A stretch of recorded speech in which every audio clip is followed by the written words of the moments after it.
Hello students, ये रही आपकी कॉपी और ये रहा आपका पेपर और ये रहा पेन और स्केल जिसकी सहायता से हमें पूरी कॉपी लिखनी है। तो आज का ये वीडियो बहुत ही ज्यादा इंपॉर्टेंट है उन सभी स्टूडेंट्स के लिए जो इस बार 12th में हैं और जिनको 2 मार्च को इंग्लिश का पेपर देना है, क्योंकि आज हम पूरे इंग्लिश की कॉपी आपके लिए लेकर आए हैं। ये एक टॉपर की कॉपी है और अगर ऐसे आप कॉपी लिखकर आएंगे इस बार तो आपको 100 में 100 लाने से कोई नहीं रोक सकता। तो पहले तो मैं इन सबको साइड करता हूं क्योंकि इनसे तो हमें लिखना है। सबसे पहले देखिए, ये आपका एक इंग्लिश का पेपर है क्लास 12 का। पूरी कॉपी लिखना मैं आपको इस वीडियो में बताऊंगा। बहुत सारे स्टूडेंट कंफ्यूज रहते हैं। देखिए, कॉपी लिखने के कुछ नए तरीके भी मैं बताऊंगा, न्यू मेथड, कुछ नए तरीके। बहुत सारे स्टूडेंट कहते हैं सर 2024 बोर्ड में इंग्लिश की कॉपी कैसे लिखें, सही तरीका बताएं ताकि हम बोर्ड एग्जाम में 100 में 100 लेकर आए। और बहुत सारे स्टूडेंट की एक प्रॉब्लम होती है, कॉमन है ये, कि हैंड राइटिंग खराब है सर जी, अब क्या करें, क्या हैंड राइटिंग खराब है तो हमारा 10 से 15 नंबर कट जाएगा? वो भी मैं अभी आपको बताऊंगा, ठीक है। उसके बाद में एक और कंफ्यूजन रहता है, बहुत सारे स्टूडेंट बहुत अच्छे से तैयारी किए रहते हैं, ठीक है, पूरी कॉपी अच्छे से लिखने पर भी एग्जामिनर नंबर क्यों काटता है? अगर आपने पूरी कॉपी बहुत अच्छे से लिखी है फिर भी एग्जामिनर आपका नंबर क्यों काट लेता है? 5 से 10 नंबर आपका काट लेता है, ऐसा क्यों होता है आखिर? बहुत सारे स्टूडेंट कंफ्यूज रहते हैं। तो एग्जाम देने से जाने से पहले इस वीडियो को जरूर देख लेना, क्योंकि पूरी कॉपी ऐसे लिख कर आओगे एग्जामिनर आधा नंबर भी नहीं काटेगा। क्योंकि आपकी सबसे बड़ी कमी यही होती है कि आप कॉपी लिखने का तरीका नहीं जानते हैं। पूरी तैयारी आपने कर ली, तरीका पता नहीं है तो क्या होगा, नंबर तो कटेगा ही कटेगा। तो आज इंग्लिश की कॉपी हम लेकर आए हैं भैया, स्केल पेन सब कुछ मैंने रख रखा है और आज हम पूरी कॉपी इंग्लिश का लिखना सीखेंगे। शुरू से लेकर अंत तक वीडियो को देखिएगा और शुरू से लेकर अंत तक पूरी कॉपी हम लिखेंगे। ये पूरी कॉपी है, पेपर कोड सब कुछ आपका, ये पूरा पेपर है। इस पूरे 100 नंबर के पेपर का आज हम करेंगे खात्मा। तो देखो, सबसे पहले जब आप एग्जाम हॉल में जाएंगे तो आपको कॉपी मिलेगी। पहले कॉपी मिलता है तब पेपर मिलता है, तो हमने पेपर को साइड कर दिया है। ये आपको मिल गई कॉपी। इंटरमीडिएट परीक्षा, कुछ चीजें यहां पे लिखी रहेंगी और ये परीक्षार्थी सभी प्रविष्टियां शुद्ध एवं स्पष्ट रूप से स्वयं भरें, आपको भरना होगा। मतलब अपना रोल नंबर, अपना अनुक्रमांक, अंकों में विषय, सारी चीजें भरनी होंगी। तो देखो कैसे भरना है, पहले इसको सीखो, फिर हम अभी कॉपी लिखना, पूरी कॉपी में लिखना बताऊंगा। जल्दबाजी मत कीजिए, ठीक है। देखो, सबसे पहले आपको अपना रोल नंबर अंकों में भरना होगा। देखो, परीक्षार्थी का अनुक्रमांक अंकों में हमने लिख दिया है 2238361243, ये अंकों में मैंने भर दिया। अब परीक्षार्थी का अनुक्रमांक शब्दों में, अब बहुत सारे स्टूडेंट क्या करेंगे, हिंदी में इसको भर देते हैं, 223836 ऐसे ऐसे भरते हैं, वो गलत है। इंग्लिश की कॉपी लिख रहे हो तो इंग्लिश में भरो। देखो 2238361243 ऐसे आपको लिखना है, ठीक है, ये सही तरीका है। विषय आपका इंग्लिश रहेगा। प्रश्न पत्र ओनली एक ही प्रश्न पत्र होता है। प्रश्न पत्र पर अंकित संकेतांक, देखिए पेपर कोड यहां पे लिखा रहेगा। जैसे यहां पे लिखा 317 DB, ऐसे यहां पे पेपर कोड लिखा रहेगा 317 DB, आपको यहां पे लिख देना है, ठीक है। उसके बाद में परीक्षा का दिन सैटरडे है भैया, 2 तारीख को, 2 मार्च को हमारा इंग्लिश का पेपर है और 2 मार्च को सैटरडे है, तो सैटरडे लिख देंगे। परीक्षा की तिथि 2/3/2024 लिखेंगे, ठीक है। और पाली आपका सेकेंड रहेगा। केंद्र का नाम जहां आपका सेंटर जाए, सरस्वती इंटर कॉलेज। बट एक चीज ध्यान रखिएगा, पेपर कोड आपको, जो आपके पेपर में कोड रहेगा उसको डालना है। यहां पे रोल नंबर आपको अपना डालना है, ये वाला डालकर मत आइएगा, नहीं तो नंबर कट जाएगा, ठीक है। तो ये तो था कुछ कॉमन जानकारी जो आपको जानना जरूरी था। अब हम लोग ये पूरा पेपर सॉल्व करते हैं क्लास 12 का। पूरा पेपर मैं बताऊंगा आपको कैसे लिखना है कॉपी, ठीक है। एक टॉपर की कॉपी मैंने ले रखी है, उसी के जरिए मैं आपको सारी चीजें समझाऊंगा। देखो, सबसे पहले यहां पे आपका जब कॉपी लिखेंगे, देखिए कॉपी को बहुत अच्छी तरीके से यहां पे प्रेजेंट किया गया है। देखो कितने अच्छे तरीके से लिखा गया है। बट एक चीज और ध्यान रहे, आपको पेज बिल्कुल भी नहीं छोड़ना है, दोनों तरफ आपको कॉपी लिखना है, ये ध्यान रहे, ठीक है। देखो, सबसे पहले जब आप क्लास 12 की कॉपी लिखेंगे तो सबसे पहले आपको 3 घंटे 15 मिनट दिए गए, 100 मार्क का पेपर रहेगा, क्वेश्चन पेपर को अच्छे से पढ़ना है, 4 सेक्शन में आपका क्वेश्चन पेपर होगा, ये सारी चीजें पढ़ लीजिए। फिर सेक्शन ए पर आइए, रीडिंग, ठीक है। तो अगर आप सेक्शन ए को पहले करना, देखिए इस कॉपी को क्रमबद्ध लिखा गया है, क्रम वाइज लिखा गया है, सीरियल वाइज, ऐसा जरूरी नहीं है। अगर आपको सेक्शन बी पहले पता है तो पहले सेक्शन बी को लिख दीजिएगा, मतलब जो पहले पता है अच्छे से उसको पहले लिखेंगे ना, तो first impression is last impression. Examiner जो कॉपी चेक करता है वो पहले स्टार्टिंग के पेजेस को देखता है, जितना अच्छा आंसर लिखा रहेगा भैया वो चेक करते हुए चला जाएगा, क्योंकि एक कॉपी नहीं उसको कई कॉपियां चेक करनी होती है। तो स्टार्टिंग में आपको बिल्कुल सही आंसर लिखना है।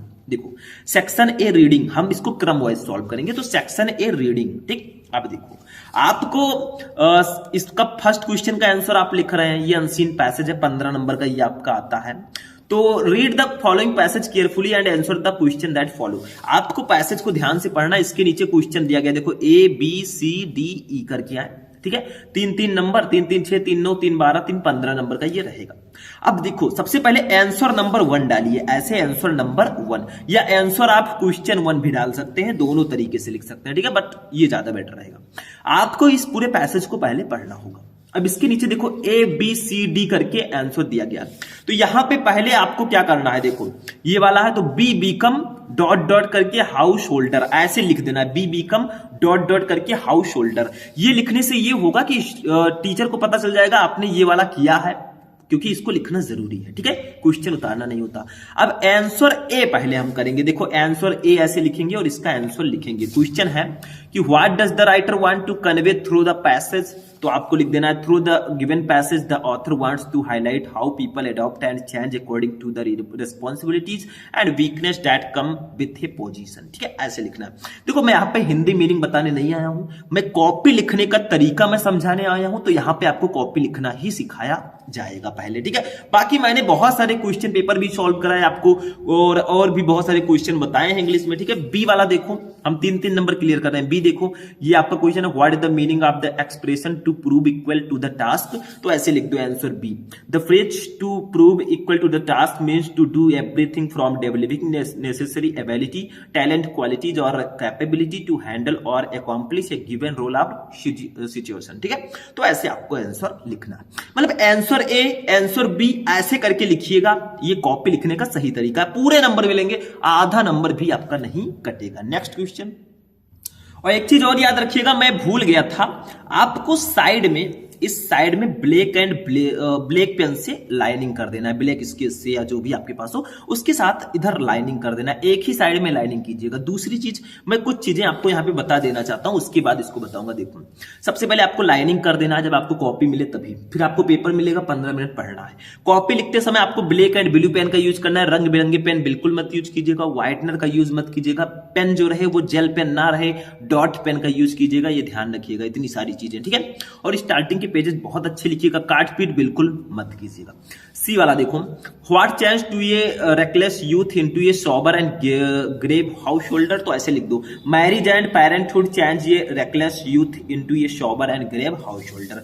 Answer D, what change to do find in the editor when once he gets a seat in the cabinet, तो ऐसे लिख दो, when an editor gets seat in a cabinet he helps become thoughtful, wise and foresighted. फिर आपको ई वाला लिखना है, ये आपका देखो 3-3 नंबर का 4 क्वेश्चन हो गया, ये वाला क्वेश्चन वोकेबुलरी रहेगा। जैसे फर्स्ट है, which word in the passage is the opposite of responsible, इस पैसेज में कौन सा वर्ड है जो रिस्पॉन्सिबल का अपोजिट है, तो वो है रेकलेस, रेकलेस जो है इसका अपोजिट है। आंसर ई करके फर्स्ट लिखिएगा, ये आंसर लिख दिएगा। दूसरा, What does the word to go astray mean in the passage, तो देखो to go from the correct path or correct way to doing something, इसका मीनिंग होगा। तीसरा, which word in the passage mean aware of, इस passage में किसका मतलब aware of है, तो conscious। तो ऐसे आपको अनसीन पैसेज सॉल्व करना, ये 15 नंबर आपका कंप्लीट हो गया। तो ये लिखने का सही तरीका, इस तरह से लिखोगे को नंबर बिल्कुल कट ही नहीं सकता, एग्जामिनर क्यों काटेगा, आपसे दुश्मनी थोड़ी ना है पर्सनल की वो आपका नंबर काटेगा भाई, ठीक। तो ऐसे आपको अनसीन पैसेज सॉल्व करना है, लेकिन अभी तो स्टार्टिंग है, अभी बहुत सारे टॉपिक हैं। Section A B C D 4 section है। चलिए सेक्शन बी को देखते हैं। सेक्शन ए में सिर्फ अनसीन पैसेज 15 नंबर का रहता है। सेक्शन बी देखते हैं।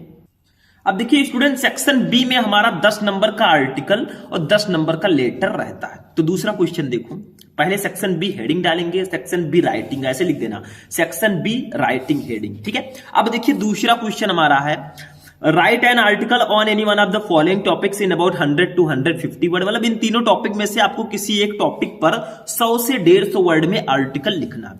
जैसे हम अर्ली राइजिंग पर लिखना चाहते हैं, मान लीजिए हमें सुबह उठना अच्छा लगता है तो हम अर्ली राइजिंग पे लिखेंगे, क्या क्या बेनिफिट है। हमें तो भाई पता है हम सुबह उठते हैं जल्दी, आप कितने बजे उठते हैं कमेंट कर दीजिएगा। और अब तो आपको जल्दी उठना ही पड़ेगा भाई, क्योंकि एग्जाम्स आ रहे हैं, ठीक है, एग्जाम्स इज मोर प्रेफरेबल। तो अर्ली राइजिंग तो ऐसे लिखेंगे, answer of question 2 A early rising heading डालेंगे। देखो आंसर नंबर 2 ए अर्ली राइजिंग, मतलब पहले सेक्शन बी राइटिंग आपको हेडिंग डालना है, फिर आंसर नंबर 2, फिर अर्ली राइजिंग। अब जब आप आर्टिकल लिखें तो आपको पैसेज में लिखना है, या तो आप हेडिंग डाल के लिखिए हेडिंग वाइज, या तो आप पैसेज वाइज लिखिए, मतलब 2 3 4 पैसेजेस में आर्टिकल लिखना है। ऐसा नहीं कि पूरे एक ही ऐसे बड़ा सा लिख दिया पूरा, बस ऐसे नहीं, ऐसा नहीं करना है, ऐसे छोटे छोटे पैसेजेस में लिखना है, ठीक है। इसी आर्टिकल को डिवाइड करके छोटे छोटे पैसेजेस में लिखोगे, दैट्स अ बेटर वे, ठीक है। देखो हम अर्ली राइजिंग पे लिख रहे हैं, तो the idea of early rising and many benefit it has been put into our minds from the time we are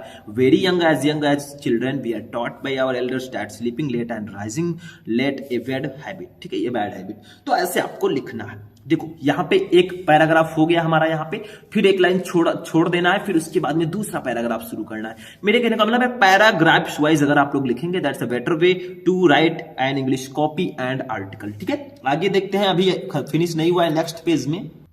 देखो ये दूसरा पैराग्राफ यहां पे फिनिश हुआ, फिर हमने तीसरा पैराग्राफ यहां तक लिख दिया। मतलब मैंने आपको इंपॉर्टेंट आर्टिकल पहले ही बताया, सर्च करो यूट्यूब पर class 12 English important article Shubham lecture, video मिल जाएगा, ढूंढोगे तो मिल जाएगा, बैठे रहोगे तो बैठे रहोगे, ठीक है। तो ऐसे आपको पैराग्राफ वाइज पैरावाइज आपको आर्टिकल लिखना होता है, मतलब 2 3 पैराग्राफ्स 4 पैराग्राफ्स जिस पैराग्राफ्स में डिवाइड करने, ऐसा नहीं कि 2 लाइन का एक पैराग्राफ बना दो, कह दो मैंने पैराग्राफ वाइज लिखा, नहीं, कम से कम 5-6 लाइन होना चाहिए। 5-5 6-6 लाइन की पैराग्राफ्स आपको बना के अच्छे से प्रेजेंट करना है, तभी आपको एग्जामिनर 10/10 पूरे नंबर देगा। तो ये आपको ध्यान रखना है, जब भी आर्टिकल लिखें थोड़ा बेटर तरीके से लिखें, इजी वे में, ठीक है। तो ये हो गया आपका आर्टिकल राइटिंग, ठीक है, समझ में आ गया। तो 10 नंबर हमारा ये भी कंप्लीट हो गया। लेकिन सेक्शन बी में एक और है लेटर राइटिंग, चलिए उसको भी देख लेते हैं। अब देखिए तीसरा क्वेश्चन हमारा है, write a letter to the editor of a newspaper about frequent breakdown of electricity in your locality. ये लेटर है, मतलब आपको अपने इलाके में बार बार बिजली जाने के लिए एक पत्र लिखना है, ठीक है। एडिटर को एक पत्र लिखना है, किसी समाचार पत्र के संपादक को। नहीं पता तो और लगा है दूसरा कर सकते हैं, write a letter to the principal of your college to grant your full fee concession, ठीक है। तो इस प्रकार से, तो हमें मान लीजिए ये वाला पता है, एडिटर वाला लेटर हमें पता है कि हमारे इलाके में बार बार बिजली, मतलब रेगुलर बिजली नहीं रहती, बार बार आती जाती रहती, तो उस पर हमें एक पत्र लिखना है। तो हम लोग क्या करेंगे, आंसर नंबर 3 पहले डालेंगे, फिर हेडिंग डालेंगे a letter to the editor. देखो ऐसे आंसर नंबर 3, फिर आपको a letter to the editor लिखना है, ताकि एग्जामिनर को पता चल जाए कि आप एडिटर को लेटर लिख रहे हैं, ठीक है। तो ये आपको लिखना है। अब देखो हमें अपने इलाके में बिजली बार बार जा रही है भाई, उसके लिए पत्र लिखना, तो हम लिखेंगे, देखो पहले एड्रेस लिखो कहां से हो, जैसे हम वजीरगंज गोंडा से हैं तो हमने लिख दिया वजीरगंज गोंडा, मतलब आप जहां से हैं उसको यहां पे एज अ एड्रेस लिख सकते हैं, नो प्रॉब्लम। मतलब एड्रेस में क्या रखा है भाई, तरीका सही होना चाहिए। तो वजीरगंज गोंडा टू द, फिर किसको आप लिख रहे हैं, पहले अपना एड्रेस, फिर टू द एडिटर, हम एडिटर को लिख रहे हैं, किसके एडिटर को, द अमर उजाला गोंडा, हम अमर उजाला के एडिटर को लिख रहे हैं, संपादक को, ठीक है। तो ये समझ में आया, जब भी आप एडिटर लेटर लिखें पहले अपना छोटा सा एड्रेस, कहां से हैं, किसको पत्र लिख रहे हैं उसको लिखना है, फिर सब्जेक्ट तो आपको सब में लिखना होता है, सब्जेक्ट लिखना है, किस सब्जेक्ट पे आप लिख रहे हैं। तो फ्रीक्वेंट ब्रेकडाउन ऑफ इलेक्ट्रिसिटी, बार बार बिजली गुल होने के कारण हम पत्र लिख रहे हैं। फिर आपको क्या करना है, सर लिखकर अपनी प्रॉब्लम बतानी है, सर लिखा मैंने, फिर I am writing to express my concern about the frequent breakdown of electricity in our locality, मैं अपने इलाके में बार बार बिजली गुल होने के उपलक्ष्य में पत्र लिख रहा हूं, ठीक है। For the past few weeks we have several impacted our daily life, ऐसे ऐसे करके आपको इतना लिख देना है। अभी नेक्स्ट पेज में हम लोग देखेंगे भाई, यहां फिनिश नहीं होता है, देखो यहां तक है आपका लेटर, थोड़ा ऊपर चलते हैं हम लोग, ऊपर कहां, देखो यहां पे लिखना है आई अर्ज द, मतलब आपको कैसे लिखना है, देखो पहले आपने सर लिखकर अपनी प्रॉब्लम लिखी, फिर यहां पे आपको आग्रह करना है I urge the authorities to take immediate action to address this issue and ensure that we have a consistent and reliable supply of electricity. देखो पत्र लेखन मैंने आपको लेटर राइटिंग ऑलरेडी बता रखा है, सर्च करोगे क्लास 12 इंग्लिश इंपॉर्टेंट लेटर, उसमें आपको मिल जाएगा। फिर ये आपने आग्रह किया, फिर लिखना है आशा देनी है I hope that the concern authorities will take this matter seriously and work toward finding a solution to this problem. फिर योर सिंसियरली XYZ, अपना नाम बिल्कुल मत लिखिएगा। तो पत्र एडिटर को ऐसे ही हम लिखते हैं, पहले आपको अपना एड्रेस किसको लिख रहे हैं उसको लिखना है, फिर सब्जेक्ट लिखना है, फिर सर लिखकर अपनी पूरी प्रॉब्लम्स को बताना है, हाँ हमने बता दिया। फिर आपको क्या करना है, देखो वहां पे ऊपर देखो ये आपको थोड़ा आग्रह करना है उनसे, फिर थोड़ी आशा देनी है, फिर आपको योन सिंसियरली करके फिनिश कर देना है। बस ऐसे लेटर लिखोगे पूरे के पूरे नंबर मिलेंगे, आधा नंबर भी आपका नहीं कटेगा। तो लेटर राइटिंग भी हो गया हमारा, सेक्शन बी भी हो गया फिनिश, ठीक है। वैसे लेटर राइटिंग मैं आपको पहले भी बता चुका हूं, ठीक। अब चलिए नेक्स्ट सेक्शन पे चलते हैं, section C grammar and translation पे। अब देखिए स्टूडेंट सेक्शन सी पे हम लोग आते हैं, ग्रामर सेक्शन है सेक्शन सी, 25 नंबर का ये सेक्शन होता है। लेकिन इसको जानने से पहले एक चीज और ध्यान रखिएगा जो ज्यादातर स्टूडेंट को करना चाहिए, दैट्स अ वेरी इंपॉर्टेंट। देखो आप जब कॉपी लिख रहे हैं, इस कोने में एक एक पन्ने में आपको अपना रोल नंबर लिख देना। रोल नंबर लिखने से क्या होगा, बाय द वे कहीं आपकी कॉपी बदल जाती है, चेंज हो जाती है, तो रोल नंबर के सहारे एग्जामिनर जान जाएगा कि आपकी कॉपी में कुछ इधर उधर हुआ है। तो इस साइड में एक एक पन्ने में रोल नंबर, जैसे यहां पे लिखा, फिर इस पेज में नहीं लिखिएगा, फिर यहां पे दूसरे पेज में लिखिएगा, ठीक है, ये ध्यान रखिएगा। तो ये इस तरह से आपको लिखना है। अब सेक्शन सी ग्रामर देखो, ग्रामर, ठीक है, चौथा। इसमें पहले ABCDE करके 5 ऑब्जेक्टिव टाइप क्वेश्चन रहेंगे, ठीक है। तो पहले तो आपको सेक्शन सी ग्रामर हेडिंग डालना है, फिर आंसर नंबर 4 डालना है। देखो सेक्शन सी ग्रामर, फिर आंसर नंबर 4 हमने डाल दिया। अब ए वाला देखो, एक एक ऑब्जेक्टिव का आंसर लिखेंगे। ए है ये फॉरेनर हु सेटल्स इन ये कंट्री इज कॉल्ड, यानी कि देखिए इसका मतलब क्या होगा, ये फॉरेनर एक विदेशी हु सेटल्स इन ये कंट्री, जो सेटल होता है कंट्री में, इज कॉल्ड कहलाता है। मतलब एक विदेशी जो किसी देश में सेटल होता है वो क्या कहलाता है। तो आपका जो ऑप्शन सही है, जैसे यहां हमारा फर्स्ट सही है इमिग्रेंट, तो इस पर टिक कर देंगे। तो लिखेंगे आंसर नंबर 4 ए का फर्स्ट सही है। देखो ए का आंसर, ए का फर्स्ट सही है इमिग्रेंट, मतलब हमारा ए क्वेश्चन का फर्स्ट वाला सही है इमिग्रेंट, तो आंसर ए का फर्स्ट सही है इमिग्रेंट, ऐसे लिखना है। अब बी देखो, बी वाला हमारा है to die in harness means, इसका मतलब क्या होगा, तो इसका तीसरा सही है to die while in service, तो ऐसे बी का थर्ड लिख देंगे to die while in service. अब answer C, the synonyms of diligent is, diligent का सिनोनिम्स क्या होगा, तो इसका सिनोनिम्स होगा इंडस्ट्रियस, तो आंसर सी का चौथा सही है। ऐसे लिख दो, कुछ खास नहीं करना है। डी देखो, cattles are grazing in the field, इसमें क्या गड़बड़ी है, इसमें क्या गलती है, इसमें गलती है कैटल्स में, क्योंकि द कैटल रहेगा, कैटल्स नहीं होता, तो आंसर डी का फर्स्ट सही है। Answer the antonyms of inevitable is, inevitable का एंटोनिम्स क्या होगा, तो देखो फर्स्ट वाला सही है एवॉइडेबल, तो फर्स्ट वाला सही है। ऐसे लिख देना, आंसर ए का ये, बी का ये, सी का ये, ऐसे लिखिएगा, जो सही है उस ऑप्शन को लिख दीजिएगा। भैया बिल्कुल सही तरीका, जेन्युइन तरीका मैं आपको बता रहा हूं, ठीक है। आगे बढ़ते हैं नेक्स्ट क्वेश्चन।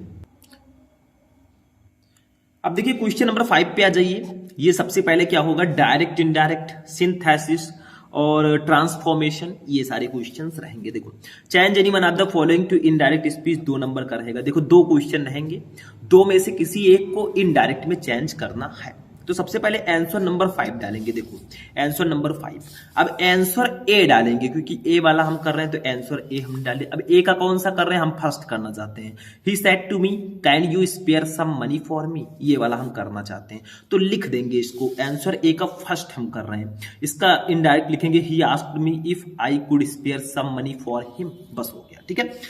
2 में से एक ही करना है। बी देखो, combine any one of the following as directed, तो ऐसे आंसर बी डालेंगे। इसका कौन सा करना चाहते हैं, हम फर्स्ट ही करना चाहते हैं। मान लीजिए her husband died, she heard the news, she fainted, इसको आपको सिंपल सेंटेंस में कन्वर्ट करना है। 3 सेंटेंस है, तीनों को जोड़कर एक सेंटेंस बनाना है। तो देखो ऐसे लिखेंगे, first having heard the news of her husband's died, she fainted, ठीक है, बस हो गया। आंसर सी देखो, change any one of the following as directed, दोनों में से किसी एक को डायरेक्ट के अनुसार, इस ब्रेकेट के अनुसार बदलना है, ये ट्रांसफॉर्मेशन है।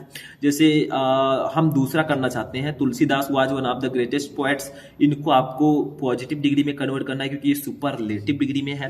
तो यहाँ पे हम लिखेंगे आंसर सी का। सेकंड हम कर रहे हैं, very few poets are as great as Tulsidas.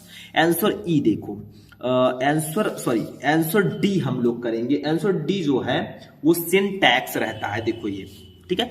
Correct any one of the following sentence, 2 number, दोनों में से किसी एक को करेक्ट करो। हम फर्स्ट वाला करना चाहते हैं, milk is preferable than tea, than के जगह पर टू कर दो तो milk is preferable to tea, बस हो गया। आंसर ई देखो, use any one of the following pairs of word in your own sentence to make the difference in their meaning clear, मतलब आपको इन दोनों में से किसी एक को अपने सेंटेंस में यूज करना ताकि उसका मीनिंग क्लियर हो सके, क्योंकि दोनों पढ़ने में सेम है। देखो स्टेशनरी, स्टेशनरी, ठीक है। दूसरा साइड साइड, भाई पढ़ने में सेम लग रहे हैं, भाई भाई लग रहे हैं, लेकिन इनमें डिफरेंस है। तो हम फर्स्ट वाला, सेकंड वाला करना चाहते हैं, साइट साइट। देखिए इस साइट का मतलब होता है दृश्य, it was a magnificent sight to see the mountains, ठीक है। दूसरा साइट है, you need to visit the construction site to see the modifications. तो ऐसे आपको यहां पे करना होगा। आंसर ई भी हमारा फिनिश हो गया। तो ग्रामर का 20 नंबर कंप्लीट, 5 नंबर का एक हिंदी टू इंग्लिश ट्रांसलेशन रहेगा, इसको भी देख लेते हैं कैसे लिखेंगे कॉपी में।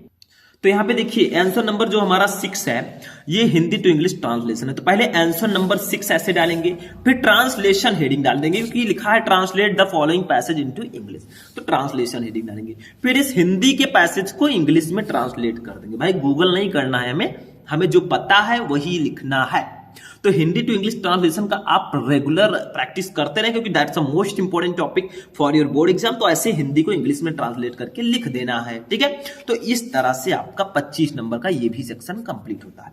तो हमारा भैया 60 नंबर का पेपर हो चुका है, लेकिन जो सेक्शन डी है भैया ये अकेले 40 नंबर का आता है, तो इसको तो मिस कर नहीं सकते, क्योंकि इसमें हमारे जो प्रोज पोएट्री सप्लीमेंट्री है, इनके क्वेश्चंस आते हैं। तो चलिए इनको भी सॉल्व करते हैं, छोड़ेंगे तो इनको भी नहीं हम, ठीक है।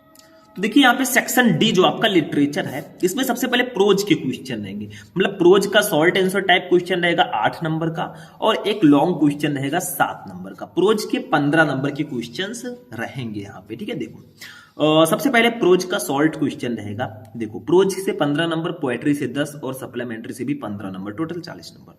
देखो इसमें ए वाला क्वेश्चन है, what does Mukesh want to become in life, Mukesh अपने जीवन में क्या बनना चाहता था। पता है तो करो, नहीं तो और लगा है। What did the author think when he was drowning in the water? वो लेखक ने क्या सोचा जब वो पानी में डूब रहा था। तो इसको दोनों में से कौन सा करना है आपको। तो पहले तो हम सेक्शन डी लिटरेचर हेडिंग डालेंगे, फिर आंसर नंबर 7 डालेंगे। देखो सेक्शन डी लिटरेचर, यहाँ पे मैंने हेडिंग नहीं डाला है, आप लोग डाल दीजिएगा आंसर नंबर 7, क्योंकि उसके बिना तो काम होगा नहीं। तो यहाँ पे यही गलती की है स्टूडेंट ने, ठीक है। तो यहाँ पे हम लोग छोटा सा हेडिंग डालेंगे आंसर, हम थोड़ा अच्छे से डाल रहे हैं भाई, अंडरलाइन नहीं कर पाएंगे क्योंकि यहाँ पे जगह छूटा नहीं है, ठीक है।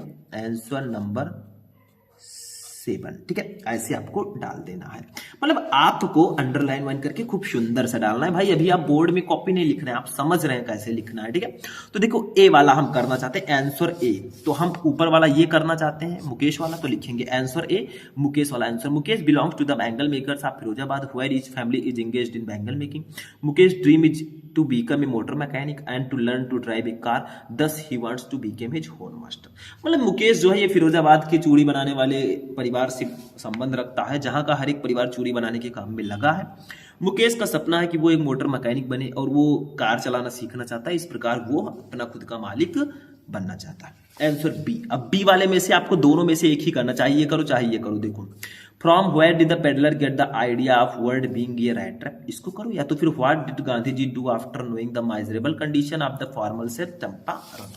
तो हम आंसर बी का हम ये वाला फर्स्ट वाला करना चाहते हैं भाई, ये वाला, ठीक है। तो हम लिख देंगे the peddler was a vagabond who went around selling rat traps made by him one day as he was struck by the idea that the world was a big rat trap. बस हो गया, ये हमारा salt वाला system खत्म। अब long पे आते हैं, अपने प्रोज के लॉन्ग क्वेश्चन पे। अब देखिए लॉन्ग वाला जो हमारा है ये 8वां क्वेश्चन है। देखो answer any one of the following question in about 80 word. आपको दोनों में से किसी एक शब्द का, किसी एक क्वेश्चन का आंसर 80 शब्दों में देना है। देखिए सॉल्ट वाले में 40 शब्दों में देना था, यहाँ पे 80 शब्दों में। तो भैया नंबर भी तो 7 मिलेगा यहाँ पे, वहां पे 4-4 नंबर दोनों के लिए मिलता है, 8 नंबर। देखो देखो इसमें से दोनों में से एक कर सकते हो। What was the contribution of the ordinary people to the freedom movement, और बी है the story writer which mixture of entertainment and philosophy explain. तो हम आंसर नंबर पहले 8 डालेंगे। देखो आंसर नंबर 8, इसका हम बी वाला करना चाहते हैं, ठीक है, बी वाला हम करना चाहते हैं, राइट्रेप वाला, ठीक है। तो यहाँ पे इसके बारे में ऐसे लिखेंगे भाई, ये 70 शब्दों में लिखना है, तो ऐसे आप लोग खूब प्यार से लिख दीजिए, ठीक है। चलिए आगे बढ़ते हैं।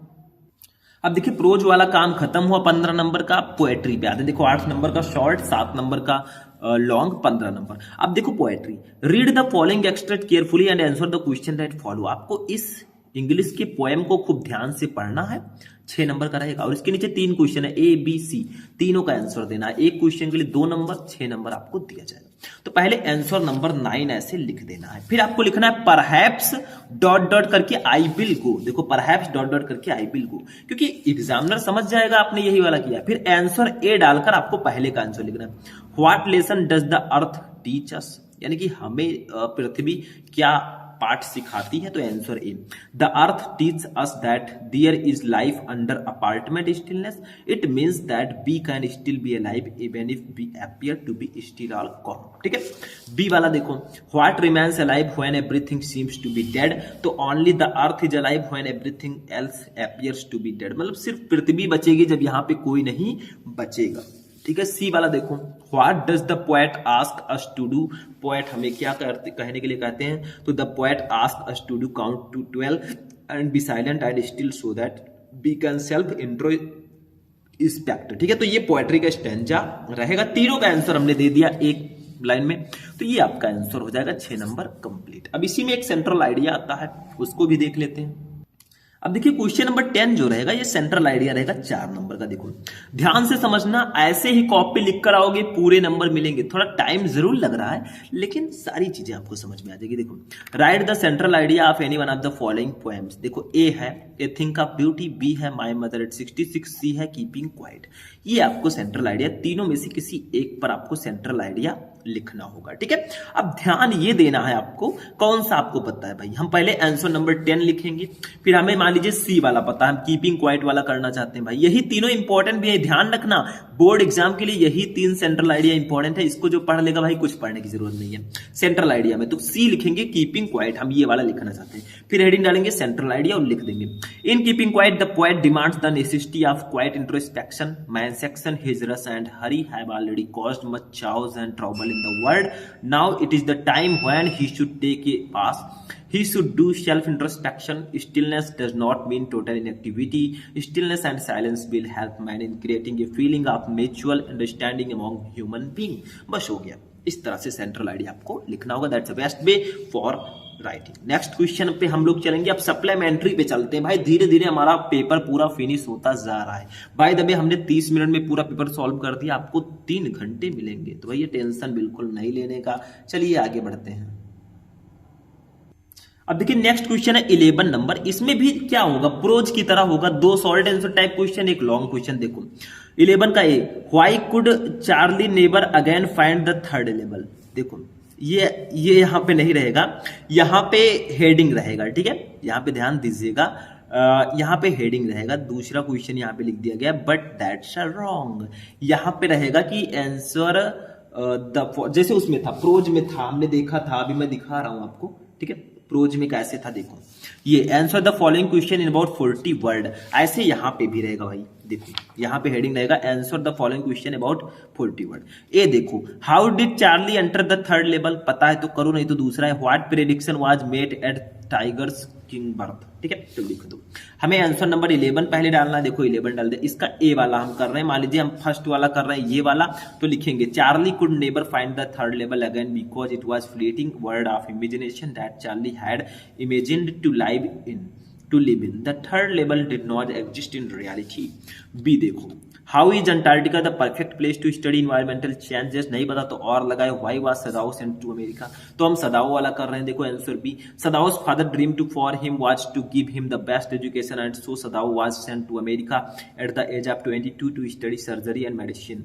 सदाओ realised his father dream bye becoming famous as a surgeon as well as a scientist. उनका सपना था भाई, हर पिताजी का सपना होता है उनका बच्चा बहुत कामयाब हो, लेकिन उसके लिए मेहनत तो भी करना पड़ेगा। आप लोग मेहनत करो भाई, आप लोग भी कामयाब हो, माता पिता का नाम रोशन करो, सर ऊंचा करके चले, बस यही चाहिए। और क्या चाहिए जिंदगी के लिए, और क्या चाहिए। चलिए आगे बढ़ते हैं भैया, सॉल्व हो गया, अब लॉन्ग पे चलते हैं। अब देखिए 12 नंबर हमारा लास्ट क्वेश्चन होगा। Answer any one of the following question in about 80 word. दोनों में से किसी एक क्वेश्चन का आंसर आपको 80 शब्दों में देना है, ठीक है। देखो, describe Antarctica in your own word on basis of the journey to the end of the earth, या दूसरा कर सकते हैं। तो भैया हम आंसर ए करना चाहते हैं, दोनों में से ए वाला, ठीक है। आंसर नंबर 12 डालेंगे, आंसर ए ऐसे लिख देंगे, Antarctica is home to 90% of simple ecosystem and lack of a lot of biodiversity, ठीक है। ऐसे आपको लिख देना है। तो ये हमारा पूरा पेपर, पूरी कॉपी मैंने आपको लिखना सिखाया, ठीक है। पूरी कॉपी कैसे लिखते हैं, ठीक है, समझ में आ चुका होगा आपको। तो स्टूडेंट अगर इस तरह से पूरी कॉपी इंग्लिश की लिख कर आओगे तो आपको पूरे के पूरे नंबर मिलेंगे। अब कुछ क्वेश्चन जिसका आंसर मैंने देने को कहा था, देखो 2024 बोर्ड में इंग्लिश की कॉपी लिखने का तरीका।